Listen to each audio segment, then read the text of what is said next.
Hello students, मैं अंजलि पयाल स्वागत करती हूं आपका आईसीटी वर्चुअल क्लासरूम देहरादून से।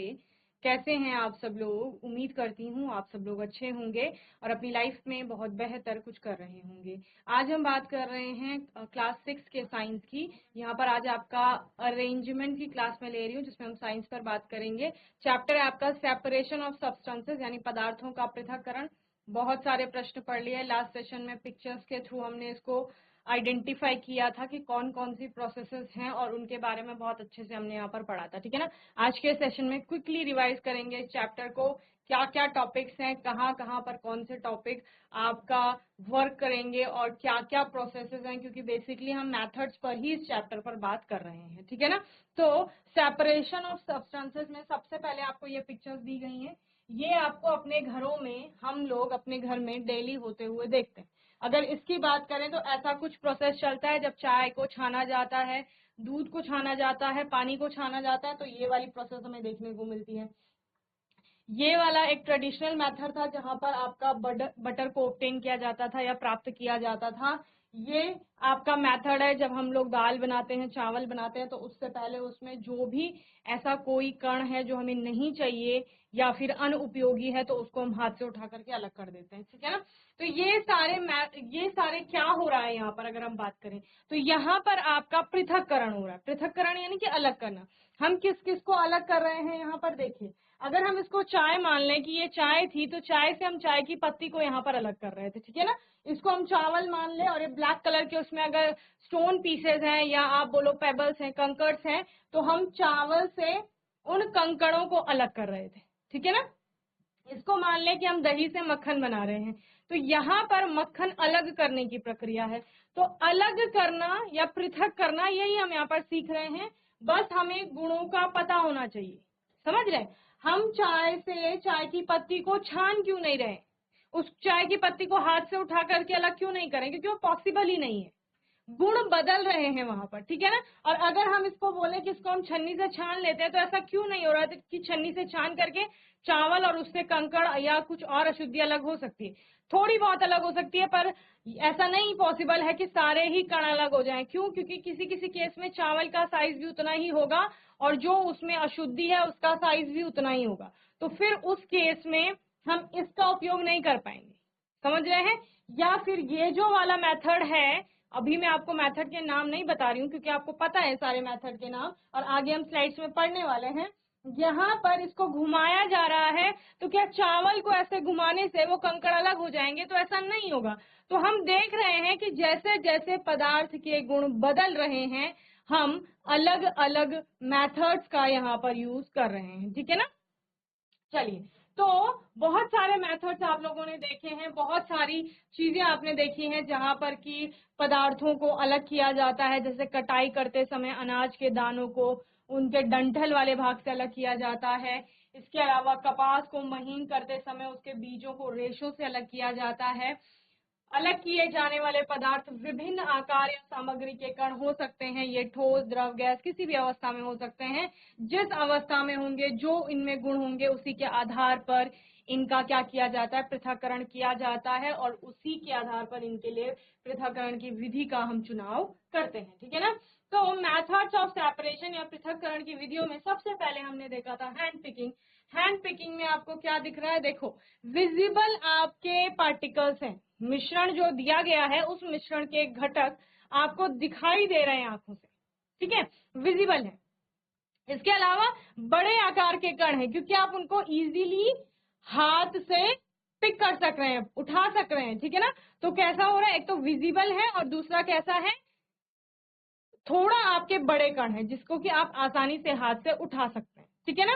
तो इस प्रकार के मिश्रण में हम घटकों को अलग कर पा रहे हैं, क्योंकि वहां पर घटक जो हैं वो बड़े आकार के कण हैं उनके, और साथ ही वो आंखों से हमें स्पष्ट रूप से दिखाई दे रहे हैं। तो इसमें हमने हैंड पिकिंग की बात की, इसीलिए क्योंकि चावल के कण बड़े आकार के हैं, उसमें जो पत्थर हैं वो बड़े आकार के हैं, और आप बोल रहे हैं दालें हैं, सपोज चावल के साथ दाल मिक्स हो गई है, तो दोनों बड़े बड़े आकार के कण हैं, तो हमें आसानी से आंखों से दिखाई दे रहे हैं कि चावल कौन सा और दाल कौन सा है, और हम इजीली उसको सेपरेट भी कर पा रहे हैं हाथ से उठा करके। ओके, तो इसी को हैंड यानी हाथ, पिक मतलब उठाना, मैंने आपको बताया है हाथ से उठा करके अलग करना, यही आपका क्या है, हैंड पिकिंग है।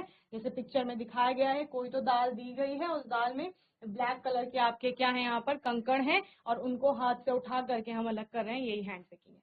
So the method in which substances in a mixture can be separated by just picking them out with the help of the hand from the mixture is known as the hand picking method. Okay? क्या कहा गया? The method in which substances in a mixture, एक विधि जिसमें जो substances है किसी mixture में, जो घटक है उसके, can be separated by just picking them, उनको किस प्रकार से सेपरेट किया जाता है? केवल उठा करके अलग करके उनको सेपरेट किया जा सकता है। Okay, with the help of the hand from mixture is known as the hand picking method. Okay, इसी को हैंड पिकिंग कहा जा रहा है। आपका हस्तचयन इस विधि, वह विधि जिसमें किसी मिश्रण में उपस्थित पदार्थों को केवल हाथ की सहायता से मिश्रण से निकाल कर अलग किया जा सकता है, हस्तचयन की विधि आपका कहलाती है। क्लियर है? चलिए, this method of hand picking can be used for separating slightly larger sized impurities like pieces of dirt. क्या कहा जा रहा है? इस विधि से हम, किस विधि से? हैंड पिकिंग के द्वारा can be used for separating slightly larger sized impurities, जो थोड़ा बड़े आकार के कण हैं उनको हटाने के लिए इस विधि का प्रयोग किया जाता है। जैसे द पीसेज ऑफ डर्ट आप बोल सकते हैं, कोई धूल का बड़ा कण है आपका, स्टोन हो गया, पत्थर, हस्क हो गया, भूसा भी हो सकता है, ठीक है ना, from wheat, rice and pulses, ठीक है ना, गेहूं से हो सकता है, चावल से हो सकता है, या फिर दालों से आप उसको अलग कर रहे हैं। तो quantity of such impurities is usually not very large.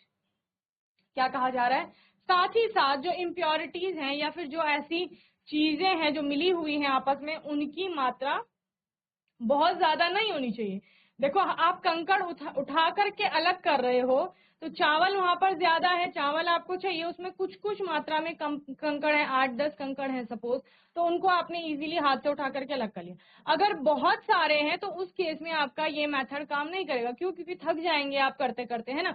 या फिर आप वहां पर कंकड़ और चावल को भी, क्योंकि आप उठा करके अलग कर सकते हैं, तो चावल को नहीं उठाएंगे। क्यों? क्योंकि चावल ज्यादा मात्रा में है ना, चावल में जो कम मात्रा में उपस्थित है उसको उठा करके आप अलग कर रहे हैं। ठीक है, ये तो बेसिक चीजें हैं जिनको हम डेली यूज कर रहे हैं। ये तो जब हम को दिया भी जाएगा, सपोज हमारे पेरेंट्स हमें दे रहे हैं कि ये चावल साफ करके दो हमें, तो हम इतना अपना कॉमन सेंस यूज करते हैं वहां पर कि हम चावल को उठा करके अलग नहीं कर रहे हैं। तो साइंस में उसी चीज को आपका स्टेटमेंट की तरह यूज किया जा रहा है इस विधि में, कि जो ज्यादा मात्रा में उसको उठा करके हम अलग नहीं कर पा रहे, जनरली जो कम मात्रा में है, आसानी से देखा जा रहा है, जिसको हाथ से उठाया जा सकता है, उसी को हम इसमें उठा करके अलग कर रहे हैं। ठीक है ना। In such situations we find that hand picking is a convenient method of separating substances. ठीक है ना। इन सिचुएशंस में, इन परिस्थितियों में जब उसकी मात्रा कम है और साथ ही वो आसानी से देखा जा सकता है, उठाया जा सकता है, तो हैंड पिकिंग जो है आपका वो एक कन्वीनियंट मेथड है, एक अच्छा मेथड है सेपरेशन का। ओके, नेक्स्ट क्या है? थ्रेसिंग। अब जैसे पिक्चर में दिखाया गया है उससे आपको कुछ आइडिया मिल रहा होगा।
बताइए क्या हो रहा है यहाँ पर, क्या कर रहे हैं ये लोग? इनके पास है अनाज, ठीक है, ये अनाज है जिसको कि खेत से काट कर आपका लाया गया होगा। अब अनाज जो फसल काट कर लाई गई है वो कैसे लाई जाती है, पूरा प्लांट है और इस प्लांट में क्या होगा, यहाँ पर आपका क्या लगी हुई होगी, इसकी बाली लगी होगी, है ना।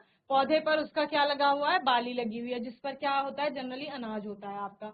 तो उसको क्या किया जा रहा है इस प्रकार से, जैसे हम सामान्य भाषा में बोलते हैं तो झाड़ना, कि झाड़ रहे हैं उसको, या फिर जो इनके हाथ पर ये क्या है, स्टिक्स हैं या डंडे हैं, इन डंडों की सहायता से इनको पीटा जाता है, या फिर किसकी मदद ली जाती है, बैलों की मदद ली जाती है, जैसे मैंने आपको लास्ट सेशन में बताया था।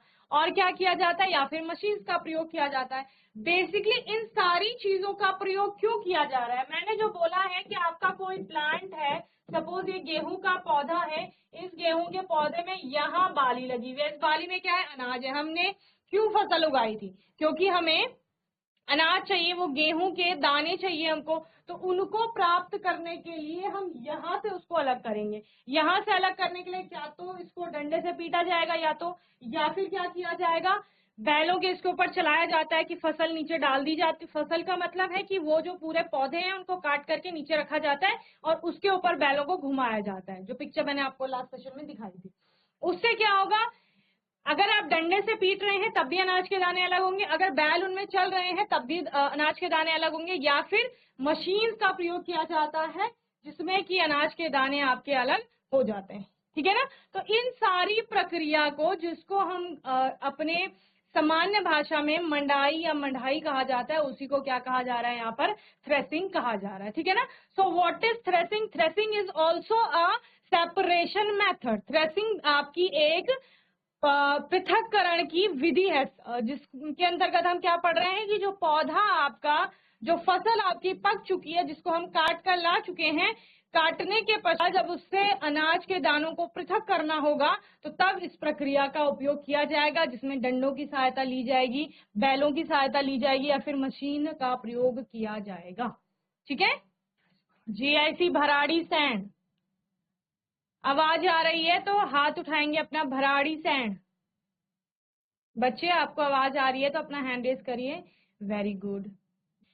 थ्रेसिंग क्या प्रोसेस है, the process that is use to separate grain from starch, ठीक है ना। ग्रेन क्या है, वो अनाज, वो गेहूं जिसको पीस करके हम आटा बनाते हैं, ठीक है ना। उस गेहूं को उस पौधे से, ये जो पौधा था इससे उस गेहूं को अलग किया जा रहा है, यही आपका थ्रेसिंग कहलाता है, जिसको मैंने आपको क्या बोला, मंडाई या मढ़ाई भी आपका कहते हैं, ठीक है ना। In this process, the stalks are beaten to free the green seeds, ठीक है ना। इस प्रोसेस में, इस प्रक्रिया में क्या किया जाता है कि जो वो पूरा पौधा है उसको पीटा जाता है और पीट करके उससे उन दानों को अलग किया जाता है, ठीक है ना। And sometime threshing is done with the help of bullocks, कभी कभी मैंने बताया ना आपको, बैलों की मदद ली जाती है थ्रेसिंग करने के लिए, और machines are also use to thresh large quantities of grain. आपने देखा होगा, अगर बहुत बड़े स्केल पर खेती हो रही है, कमर्शियल स्केल पर हो रही है, यानी कि बेचने के लिए किया जाता है ना, जैसे जो आपके किसान होते हैं वो बहुत कई हेक्टेयर आपके खेत में कोई एक फसल उगाते हैं, ठीक है ना, और उसका बहुत अच्छा उत्पादन होता है, फिर उनका बहुत अच्छा व्यवसाय होता है, बहुत अच्छी आमदनी होती है। तो उतने लार्ज क्वांटिटी है अगर, तो उसको डंडे से पीट करके अगर हम करेंगे तो बहुत ज्यादा क्या चाहिए आपको, बहुत सारे लोगों की हेल्प चाहिए होगी, ठीक है ना, या बैल उतना ज्यादा नहीं कर पाएंगे, तो वहां पर किसका यूज किया जाएगा, मशीन का यूज किया जाएगा। So machines are also use to thresh large quantities of grain, ठीक है ना। मशीन का प्रयोग किया जाएगा जब बहुत ज्यादा स्केल पर, बहुत बड़ी स्केल पर आपके खेती की जा रही है, ठीक है ना। अनाज को डंठल आदि से अलग करने के लिए जिस प्रक्रिया का उपयोग किया जाता है उसे ही हम क्या कहते हैं, थ्रेसिंग कहते हैं, मढ़ाई भी जिसे आप कह रहे हैं। इस प्रक्रिया में अनाज के बीज को मुक्त करने के लिए डंठलों को पीटा जाता है, कभी कभी बैलों की मदद ली जाती है मढ़ाई के लिए, और बड़ी मात्रा में अगर अनाज की मढ़ाई के लिए क्या किया जाएगा, मशीनों का प्रयोग किया जाएगा। ओके, बोलो, समझ आया।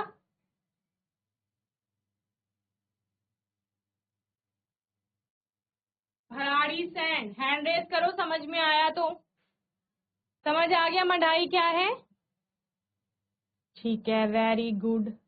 देखा है आपने, हैंड रेज करो अगर आपने मंडाई होते हुए देखा है तो, देखा है मंडाई होते हुए गेहूं की, धान की, ठीक है, वेरी गुड। तो यहाँ पर उसी मंडाई की बात की जा रही है, और वो क्या है, किसमें पढ़ रहे हैं हम, पृथक्करण की विधियों में पढ़ रहे हैं। पृथक्करण यानी अलग करना, और किसको अलग किया जा रहा है, गेहूं को या धान को, जो भी आपका अनाज है उसको उस पौधे से अलग किया जा रहा है। यही क्या है आपका थ्रेसिंग भी है और मंडाई भी है, ठीक है ना। चलिए नेक्स्ट है आपका विनोइंग, जिसको निष्पावन या ओसाई भी कहा जाता है, ठीक है ना। चलिए भराड़ी सैंड, ये पिक्चर में जो दिखाया गया है, ऐसा कुछ होते हुए देखा है आपने अपने आसपास घर पे, या कभी आपने ऐसा किया है, बोलो हैंड रेज करो अगर ऐसा कुछ होते हुए देखा है तो। देखा है, वेरी गुड, देखा है। इसमें क्या हो रहा है, एक महिला है जिनके हाथ में एक कोई वस्तु है, ठीक है ना। उस वस्तु से वो क्या कर रहे हैं, यहाँ पर कुछ कोई मिश्रण है, ठीक है ना। मिश्रण यानी कि दो तीन चीजें आपके आपस में मिली हुई है, तो उस मिश्रण को वो नीचे गिरा रही हैं, और नीचे गिराने पर आपका क्या हो रहा है, मिश्रण का एक पार्ट जो है, एक घटक कोई, वो इधर को गिर जाता है और दूसरा आपका इधर चले जाता है। ऐसा क्यों हो रहा है, चलिए यहाँ पर क्या हो रहा है, देखो हवा चल रही होगी यहाँ से, क्लियर है। आपने देखा होगा जब बहुत तेज हवा चलती है या थोड़ा तेज हवा चल रही होती है, तब ये विधि का प्रयोग किया जाता है, ठीक है ना। या फिर अगर हवा नहीं चल रही है तो क्या यूज किया जाता है, फैन यूज किया जाता है, कि पंखा लगा लिया और फिर हम ये करेंगे। और इसमें होता क्या है बेसिकली, जैसे गेहूं था सपोज, जिसको हम थ्रेस करके लाए थे, थ्रेसिंग में आपने बोला ना गेहूं को अलग कर लिया, अब उस गेहूं के साथ साथ कुछ हल्की अशुद्धियां हो सकती है, जैसे भूसे के कण आपके हो सकते हैं, समझ रहे हैं। उन भूसे के कणों को कैसे अलग किया जाएगा, तो उन्हें इस विधि के द्वारा आपका अलग किया जाएगा।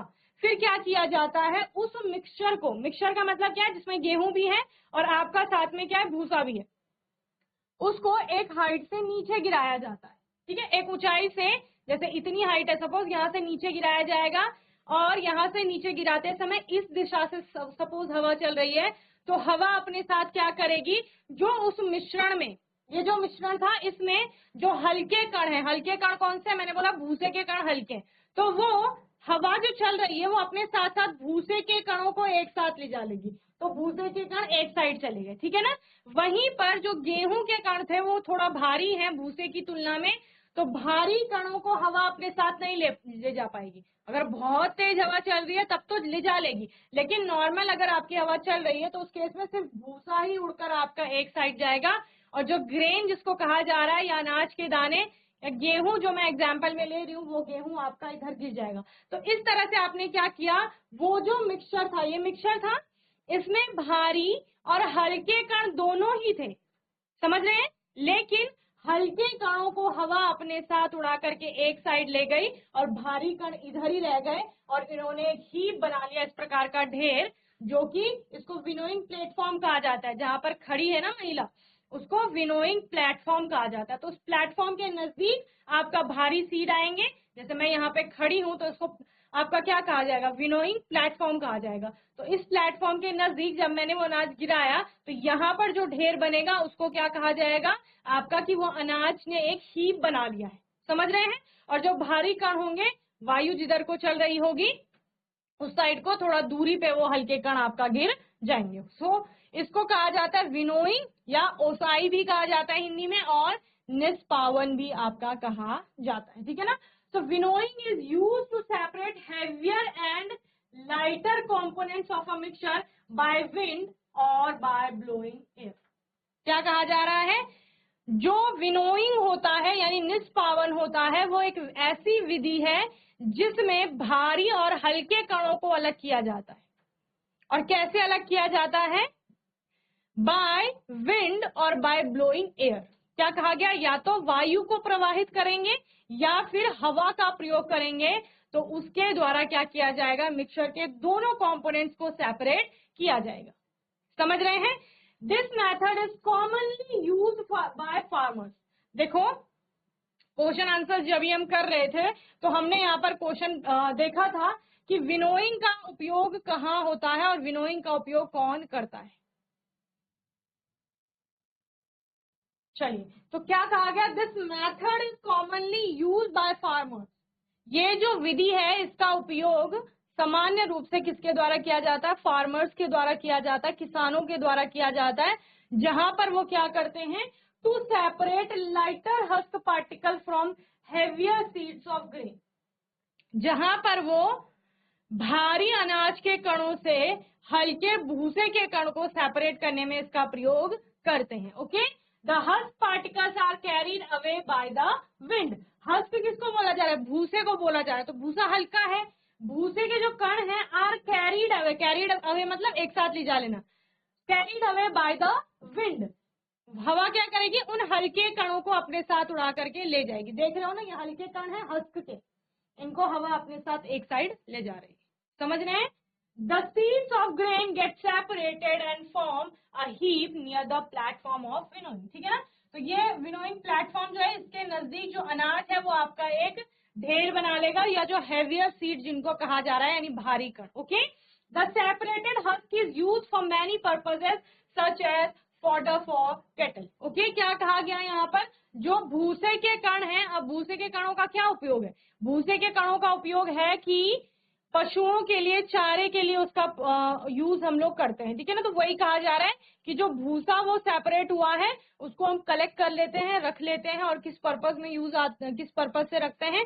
ताकि जो पशु हैं उन पशुओं के चारे के लिए वो काम में आएगा। ओके, तो इसी को निष्पावन, या हो सकता है कहीं कहीं इसको ओसाई भी लिखा गया होगा। क्या लिखा गया होगा?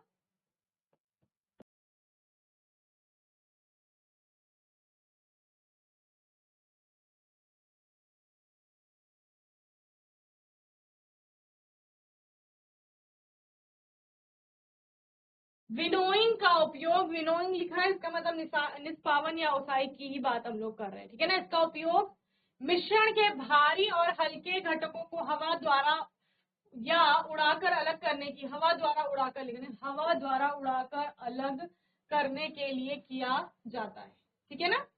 इस विधि का उपयोग आमतौर पर किसान अनाज के भारी बीजों से हल्के भूसी के कणों को अलग करने के लिए करते हैं। भूसी या भूसा जिसे आप लिख रहे हैं। ठीक है, भूसी के कण हवा द्वारा उड़ाए जाते हैं, अनाज के बीज अलग हो जाते हैं, और ओखने के मंच, ओखने का मंच भी इसे ही कहा जा रहा है। ये ओसाई का मंच आप बोल सकते हैं, या निष्पावन का मंच। ठीक है, ओसाई के मंच के पास एक ढेर बन जाते हैं। ठीक है, अलग की गई भूसी का उपयोग मवेशियों, यानी पशु, जिन्हें कहा मैंने, पशुओं के चारे जैसे कई उद्देश्यों के लिए किया जाता है। ठीक है ना? इसका उपयोग, कोई भी नया पॉइंट लग रहा है तो आप लोग नोट कर सकते हैं। वैसे ये चैप्टर आपने ऑलरेडी पढ़ लिया है, बस हम यहाँ पर इसको रिवाइज कर रहे हैं। ओके,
नेक्स्ट है आपका सीविंग। ये विधि भी आप लोगों ने यहाँ पर देखी होगी।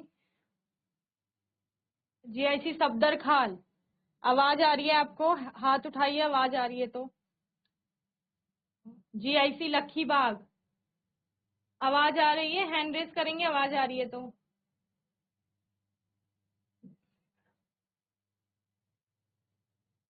सीविंग आपकी एक प्रक्रिया है जो कि क्या है, इसमें भी आपका दो मिक्सचर के दो घटकों को या दो से अधिक घटकों को सेपरेट किया जाता है, ठीक है ना। तो यहाँ पर सीविंग का प्रयोग हम लोग किस में करते हैं, जैसे आटे को सानने के लिए करते हैं तो उसको सीविंग कहा जाता है, जिसको सामान्य तौर पर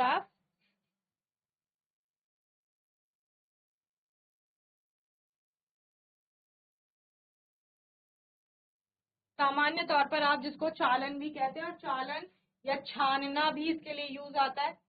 तो यहाँ पर इस चलनी के प्रयोग से हम दो अलग अलग प्रकार के कणों को पृथक करते हैं, ठीक है ना।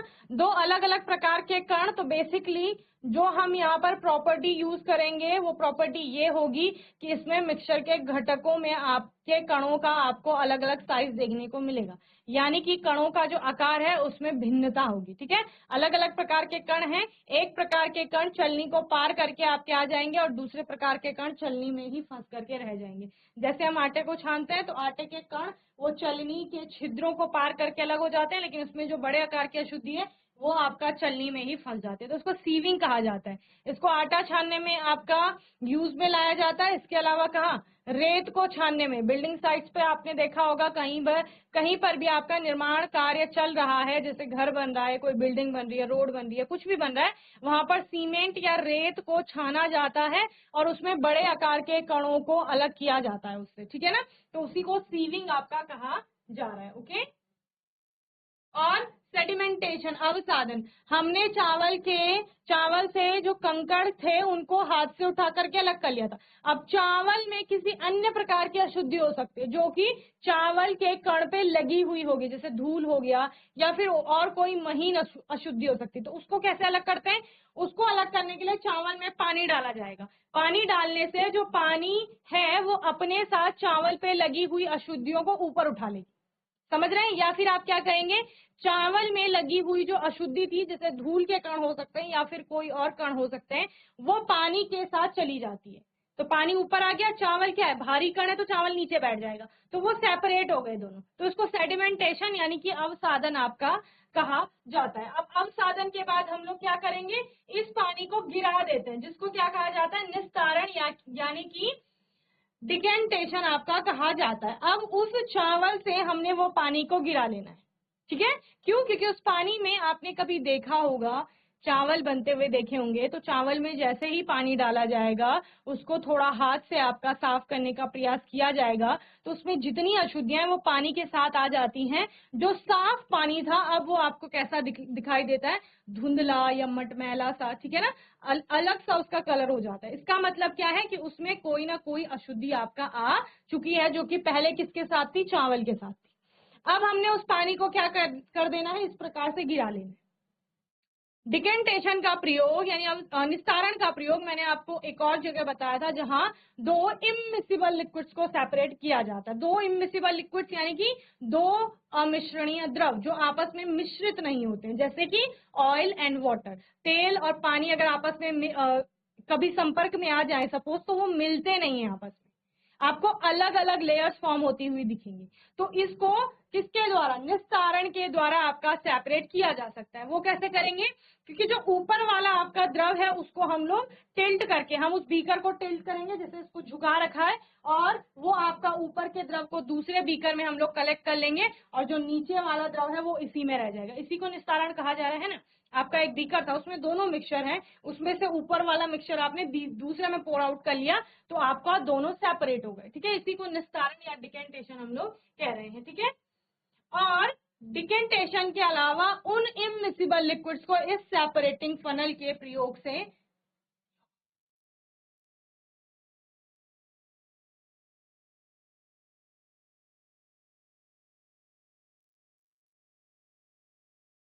इस सेपरेटिंग फनल के उपयोग से भी आपका अलग किया जा सकता है, जो कि मैंने आपको कई बार बता दिया, ठीक है ना।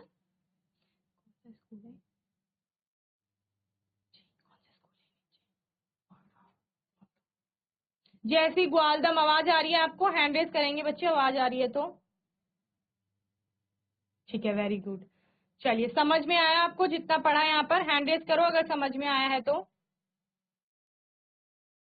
Very good. चलिए, तो मैं उम्मीद करती हूँ आज का सेशन आप सभी को समझ में आया होगा। रिवीजन की क्लासेस, सेपरेशन के हमने यहाँ पर मेथड्स देखे, इन सभी को आप लोग अच्छे से पढ़ लेंगे क्योंकि ये चैप्टर हमने बहुत सारे सेशन में आपका देख लिया है, जिसमें हमने सारे पॉसिबल क्वेश्चंस अटेम्प्ट किए हैं यहाँ पर। तो एलएमएस में जाके प्रीवियस लेक्चर्स भी देखिए, चैप्टर एकदम क्लियर हो जाएगा। फिर भी कोई डाउट होगा, क्वेश्चन होगा तो आने वाले सेशन में आप लोग पूछ लेंगे। आज के सेशन में जीआईसी ग्वालदम भराड़ी सैंड के बच्चों ने बहुत अच्छे से रिस्पॉन्स किया। सभी बच्चों को ऐसे ही पढ़ाई करते रहनी है, कोई डाउट आएगा, क्वेश्चन आएगा तो पूछ लेना है। और तब तक के लिए आईसीटी वर्चुअल क्लासरूम से जुड़ने के लिए धन्यवाद।